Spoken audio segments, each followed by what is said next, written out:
The writing is so gripping. Mind you, he's 8 years old. A voluptuous-chested woman.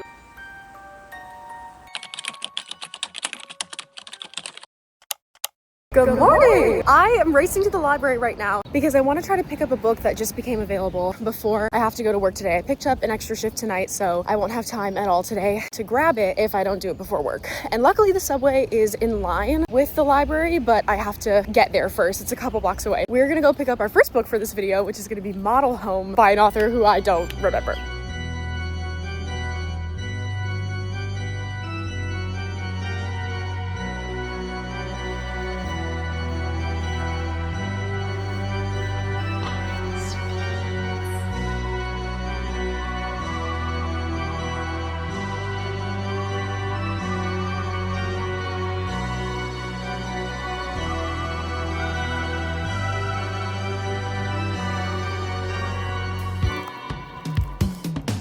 Let me address the elephant in the room, my face. I don't know if you can really tell just how swollen the right side of my face is, but I am currently day 5 post wisdom teeth removal surgery. I got 3 of my wisdom teeth taken out, 1 on the bottom left side and then both on my right side. And you can tell, although this is the best my swelling has looked the entire time, I heard that swelling is supposed to peak days 3 and 4 and then go down from there. Day 3 was definitely my worst. It was so puffy. I know they say people look like chipmunks after they get their wisdom teeth out, but genuinely I did. This was a balloon. And it's really funny too because it's not like my whole face was a balloon. I have not had any major swelling on the left side where I just got the bottom one taken out, but because I got both the top and bottom on my right side, everything has just been like accumulating at the bottom half of my jaw and I've been looking insane. But I actually look better than I have. It's just kind of noticeable when I talk how like look when I go to smile.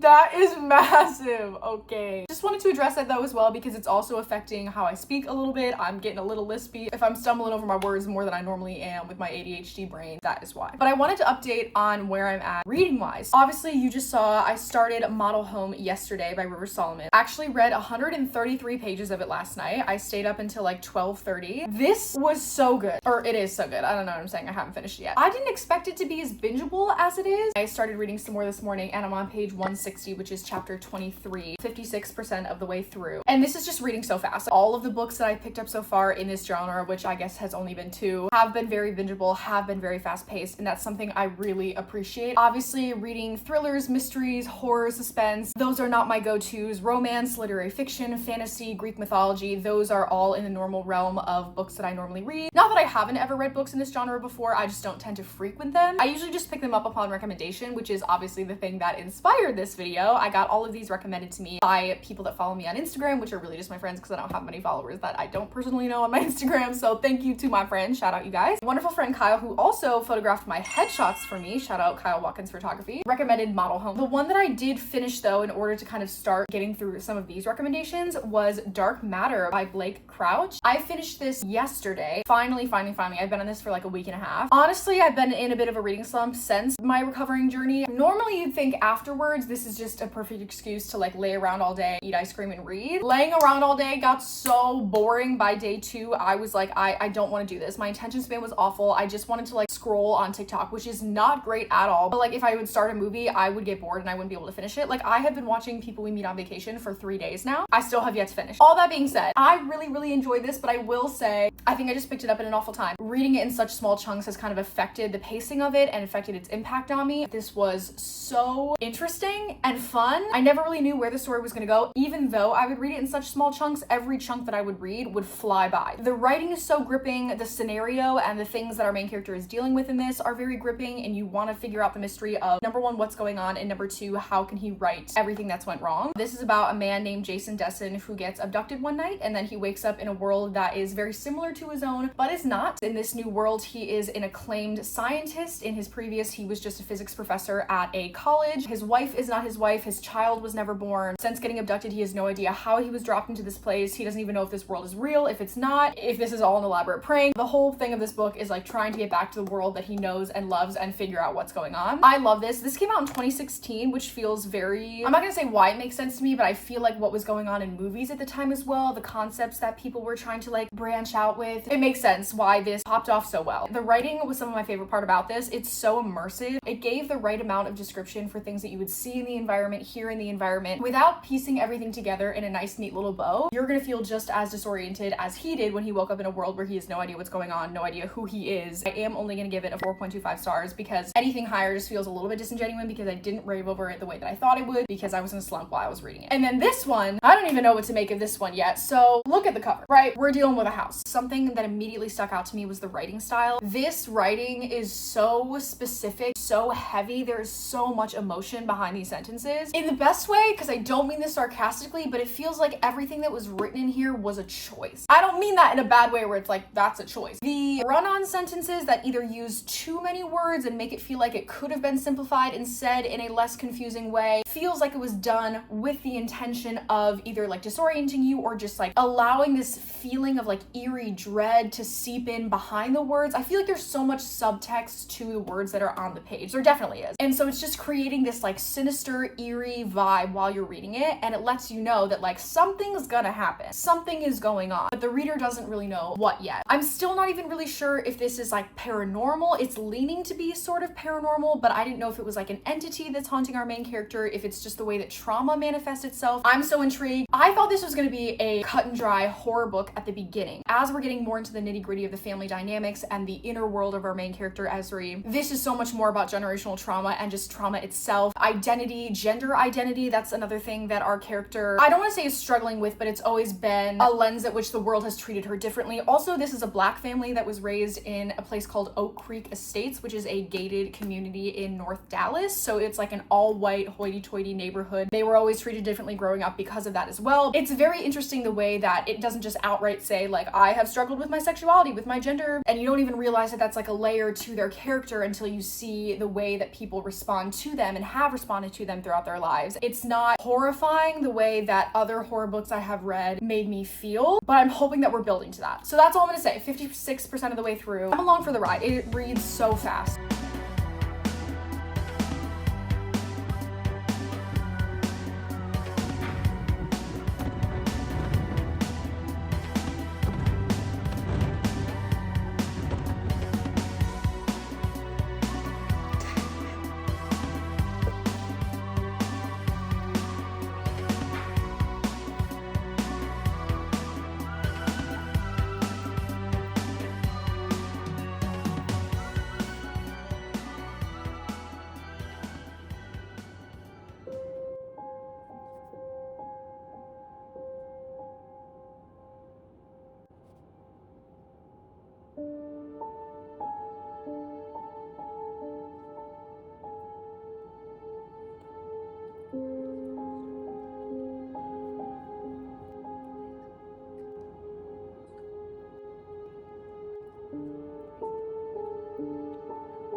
let's do a reading update. Model home. You saw I finished this honestly a couple days ago. At this point, I have had a very tumultuous few days trying to film myself talking about my thoughts and feelings on this book. I really enjoyed it. Don't think I can get too much deeper into it than that because I just get on these rambling tangents that never end. I lose my train of thought. Like, I feel like I black out talking about this book. This was so incredibly good. It's heartbreaking. I think a reread of this would be 10 times more heartbreaking because of the plot twist that we had at the ending there that you saw me literally experience in real time. It was nauseating. It made me sick to my stomach. I had to literally stop and just like stare off into the distance and let everything that I had read previously be colored in a new light. I would say that if you are somebody that tends to look up trigger warnings before you consume any media, just in case, I would probably look up the one that is in this book. I don't want to say that it is threaded throughout every single page of this. It is really just like the plot twist, the reveal of the book, and so that's also why I don't want to say what it is, because I don't want it to, number one, spoil it, but also I don't want you to think that it is threaded throughout every single fiber. There is so much else that is tackled. Again, this book is sad. This book is not a happy-go-lucky, good, spooky time. I think if you're looking for a fast-paced horror read that's gonna scare you, I don't think I would recommend this one, but that doesn't mean I wouldn't recommend this book. I just don't think that this book has typical horror elements. There's no jump scares. It's not particularly gory. It's not bingeable in that way, but I did read over 100 pages of it every single time I picked it up. That is already something that I'm finding incredibly impressive about this book. I was so gripped and moved by these family dynamics and just like needing to know more about these characters, what they were going through, needing to learn more about their past. I was thoroughly invested the whole time in a way that I really wasn't expecting to be, because again, the plot isn't overly thrilling. I mean, this is about 3 siblings dealing with their parents' recent death and like trying to plan the funeral, sort of. That's really all that's going on, but you just get so much meat in between there. I think it's beautiful that there are 3 siblings that we are focused on because they have all become products of this situation in different ways. Our main character, Esri, is very avoided. One of them is very like naive because she's the youngest and she's kind of always been sheltered from this thing. The middle child definitely had to step up into more of that eldest child responsible role, very proactive in the sense that now that they have children, she is all about righting the wrongs of this generational trauma. She will not let the cycles continue in her house, not on her watch. I would highly recommend this. This was wonderful. I'm gonna stop talking about it because that was the most concise I've ever been able to get out my feelings on this, so I'm just gonna put this to bed now. Just know I gave this a 4.5 immediately upon finishing, but I think it could only go up with rereads. Then, oh my freaking gosh, we finally broke 100 pages into The Place Where They Buried Your Heart by Christine Henry. This has been such a slow start for me. And I don't think it's the book's fault. I do think it is me. I'm on page 115 right now, which is annoying. I just left off in the middle of a chapter this morning. The next chapter would be chapter 8. So this is essentially about a house. Spooky homes are the theme of this video. This is about a house called the McIntyre Place that is on a street in a Chicago suburb, and our main character, Jessie, when she is a teenager, dared her younger brother, Paul, to go into this house to bring his friends along with him to prove that he stayed there for a half an hour. He just wanted to hang out with her, play a literal freaking board game. She was grounded, she was pissy and in a bad mood, and she's like, get out of my face. And she starts calling him a name that he really hates, Paulie, when his name is Paul. And he's like, don't call me Paulie, that's such a kid name and I'm an adult. Mind you, he's 8 years old. And she's like, well, if you're so grown up, go to the freaking McIntyre Place and bring Jake and Richie with you so they can attest to it. Long story short, Paul, Jake, and Richie all go into the McIntyre Place and Paul does not come back out. Richie comes out severely traumatized and Jake comes out with half of his arm. So needless to say, our main character Jessie has been dealing with deep shame and guilt from this thing. She is the only person that knows that she dared her brother to go do this thing and he never came back. Her parents don't know that. This is like the secret that she keeps so close to her heart. Nothing she does can ever please her mother. She was never her father's favorite child. Like really, Paul was the golden one, the good boy. And so the last thing that she wants to do is let her parents know that she is the reason why their favorite child literally died. And also we've gotten some backstory into the last family that inhabited the McIntyre Place, the horrific massacre that occurred there, which obviously as readers we can probably assume left some spiritual energy within its walls, and now that is why the house could potentially be haunted and is continuing to eat children on the block. We've gotten a couple instances of other things that have happened in this house as well. I do believe this is going to have a time jump eventually where our main character Jessie is now older and I believe has a child of her own, but this is good so far. It's definitely a little bit creepy. I wouldn't say this is overtly scaring me just yet, but definitely when you're reading it you're like, ooh, what do you mean you saw a child's fingers sticking out underneath that damn door? We are getting the backstory, and that's something that you need in order to connect to future events, so I'm not mad about it.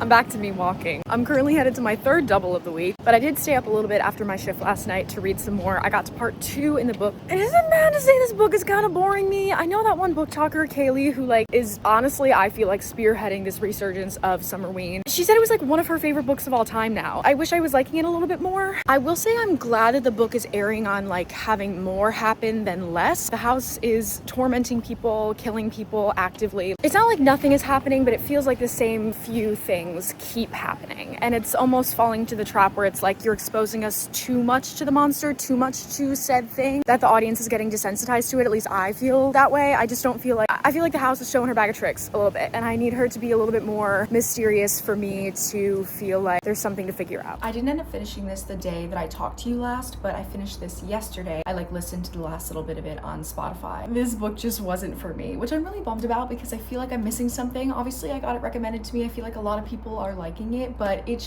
was a slow start to the book, which I feel like I can now contribute to like half being me and my reading speed, but also just the way that this book kind of started off. I will say that the beginning was more gripping than the rest of it, I found, but there was just nothing I could really connect to in this. I feel like I sympathized with her main character. I realized the things that were supposed to like feel for her, but I was never emotionally grounded in anything. Like she just ended up annoying me by the end, and I didn't feel like I had enough to fully root for her. I thought this book kind of dragged on a little bit, which is interesting because I did mention that a lot of stuff does happen. Like you get to see the house pull in a ton of antics, but also with everything that's scary about this book, I feel like it was told very inactively. Like they were stories that were told to our main character or things that our main character found out about, but there were very little things that happened directly to our main character, and I thought that was kind of disappointing. I wish she was a little bit more assertive. Her character seems like she would be more assertive. I understand that there's like very high stakes surrounding the situation, but still, I thought there was going to be a lot more of that. I didn't really like the way that this ended. I thought it was kind of random. It also ended very, very fast. Everything resolved literally in what felt like 15 pages, which wasn't my favorite. And there was also a person that comes in the latter half of this book literally for like 2 seconds, and also that feels very random. Things that we learn, I guess, are interesting, but like makes zero impact really whatsoever, and I'm like, why did we even include that? There's just a lot for me about this that I was just like, okay, I see where you were going, but no, I didn't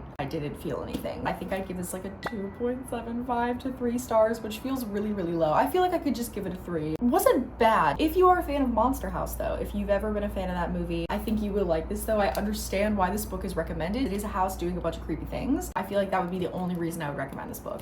Final book that we're going to read for this video finally became available at the library, and it's going to be a Stephen King book, which is incredibly exciting because I've never read Stephen King before, but also I checked the page count and it is less than 300 pages. Thank God. I honestly am feeling a little bit slumped out from all these SUMMERWEEN books. I kind of want to hit a romance again. I want to hit a literary fiction. I kind of just want to hit anything else. It's called Joyland. That is the one I'm most excited about. This one wasn't recommended to me. I just saw it on a TikTok that was recommending general SUMMERWEEN books, and it's supposed to take place in an abandoned amusement park, I believe, sometime in the 70s, 80s. Really, this is the thing that like sparked this whole video, this and the other recommendations. So I'm gonna pick that up, return both Model Home and The Place Where They Buried Your Heart today, and we'll get cracking on that.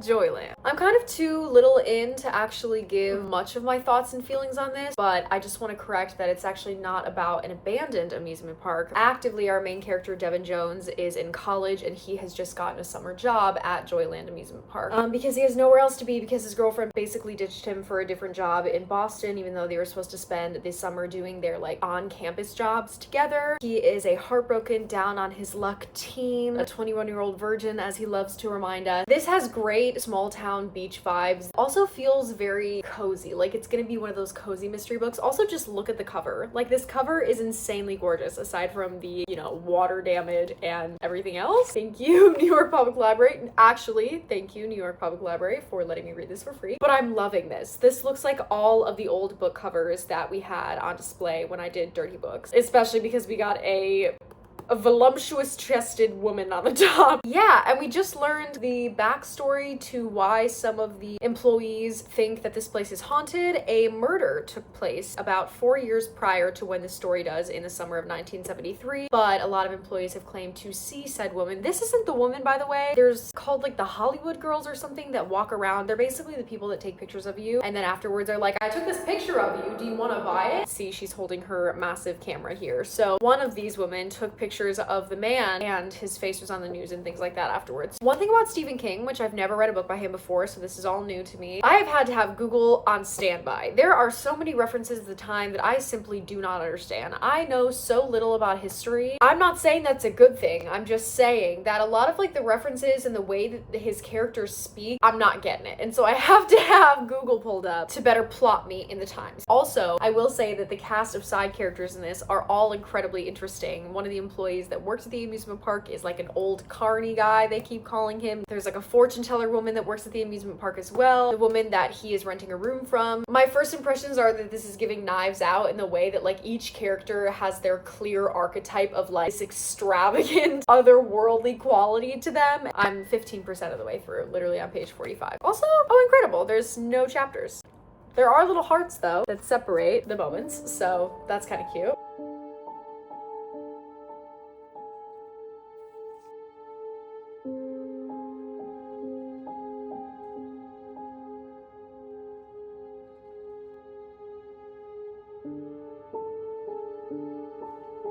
I usually like to give an update once we hit the 100-page mark, and that's where we're at right now. We're on page 105. I have been alternating between reading the physical book as well as reading it and listening to the audiobook on Spotify, which has been helping a lot because he writes with so much character. He writes with so much personality, and that is so evident in the writing, but it's not flowing as easily in my brain sometimes, so it's really nice to listen to the audiobook because the narrator is obviously way more familiar with this text than I am, and it's nice to listen to him, have it roll off the tongue. He can make it flow in a very natural way. Not much has happened plot-wise. We have seen him start this job. As far as the horror elements, none of those have really kicked in yet. We haven't seen proof that this place is haunted. But one thing I didn't mention before is that this book is told in hindsight. Our main character is 60 when he's writing this, and obviously this is about the summer of 1973 when he was 21 years old. There's like subtle bits of foreshadowing that he's put into the text to be like, oh, I wouldn't have seen this little girl with a Raggedy Ann doll until later. At the time, I didn't know this, but now I do. And it's like a little cliffhanger every single time a new chapter resets. We know that things are gonna happen, they just haven't happened yet. So it's a little bit of a slow start, but not in a bad way. It's just getting you acclimated into the world of it. Guys, it's getting serious. We're in bed for the night. We have a girl dinner, except I did actually eat dinner, so this is just second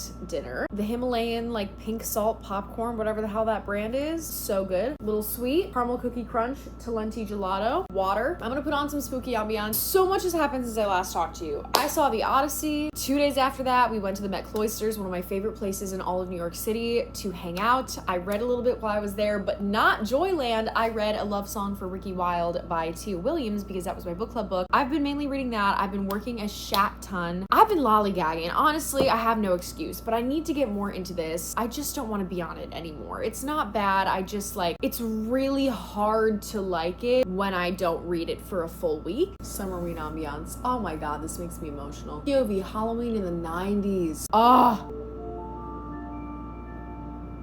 I don't know if that's what I'm, okay.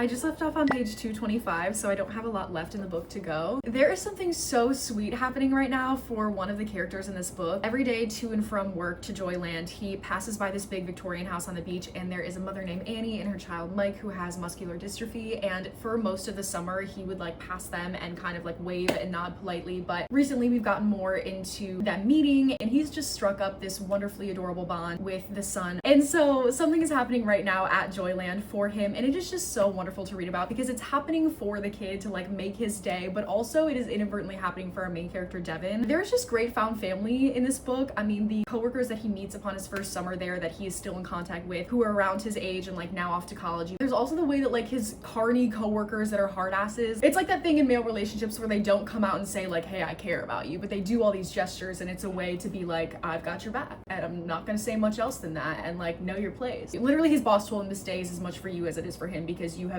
made more of an impact than you will ever know on this place. And like, that is just so sweet. So I'm loving all the character relationships in this. It's warming my heart in a really nice way. I will say this book is about vibes more than anything else. This like small mystery that we have going on is so inconsequential. I thought it was going to be so much more tied to the plot, but this is really just about Devin. It's about him in his 20s experiencing this life. It's so immersive. All of the talk that was a little bit confusing in the beginning has stayed consistent. It's pretty confusing as far as like Carney speak goes. Sometimes you're like, I really don't know what you're saying, even though our main character does try to explain it to you as he's learning about the Carney talk and getting immersed into his environment. So some of that's still really confusing, but it also makes sense. It is very immersive in the way. How immersive does it feel? It was pretty immersive, I would say. On a scale of 1 to 10. On a scale of 1 to immersive, I would probably say immersive. While it is sort of confusing sometimes, it does work to the benefit of the book. Some of the things I'm just kind of like, great, I didn't quite get that, but you guys do, and that's awesome for you, and I'm just looking at the bigger picture. It also has passed through the summer season at Joyland, now into the fall a little bit, and the fall vibes also sound awesome. Like he's walking through this like now sort of shut down amusement park. He can hear the dead leaves brushing against the boardwalk, and it just, the setting of this book is great. I honestly wasn't liking it that much up until this point, so I know I sound very enthusiastic right now, but it is taking a very heartfelt turn, and I am really enjoying it. I'm hoping to finish it today. It's not great. It's definitely been like slow up until this point, but at least I'm really enjoying where we're at right now. Guys, we did it. This video may have taken me a month to film, but we have finally finished my very first Stephen King book, as well as the very last book for today's SUMMERWEEN video. I think I'm gonna give this a 3.75 stars. I'm liking it more in hindsight than I ever actually liked it while I was reading it. I thought that this was gonna be not even necessarily scarier, just have more horror elements to it, or at least be like a whodunit mystery. And I feel like most of the time when I was reading it, I didn't know where we were going. There were some supernatural elements that were spread throughout that I couldn't tell if they directly related to the murder that we talked about in the beginning, if we were even still concerned about the murder that happened at the beginning. There was some action in the end there. It does end up sort of piecing those dots together at the end. All those questions become a little bit more clear, but also at the end, there's still a lot of things that don't get answered, and it's kind of just like, it's storytelling. But I have been told it is a good introduction to Stephen King because it's a rather tight, short story, but you do get exposed to his unique writing style and the type of characters that he likes to create. Yeah, I feel like I would definitely recommend it because it isn't too long and it feels very singular and unique. Not my favorite thing I've ever read, and that's a-okay. 3.75 stars. And just like that, we're done. Thank you so much for watching this video. I am so happy that I took a little leap out of my comfort zone to read books that I don't normally read. I am definitely more sold on the horror genre than I ever have been. I think those books can be so fun and thrilling and interesting, and I definitely want to check out more in the genre. I have a ton more recommendations from you guys that I can get into as well, so I have a great place to start. But I have really enjoyed filming this video and getting a taste of the SUMMERWEEN that everyone is so boldly craving right now. I hope you guys are reading some wonderful SUMMERWEEN books yourself. If not, let me know in the comments what you are reading. I hope you have a wonderful rest of your day, /week, /year, /month, /summer, and I'll talk to you later. Bye.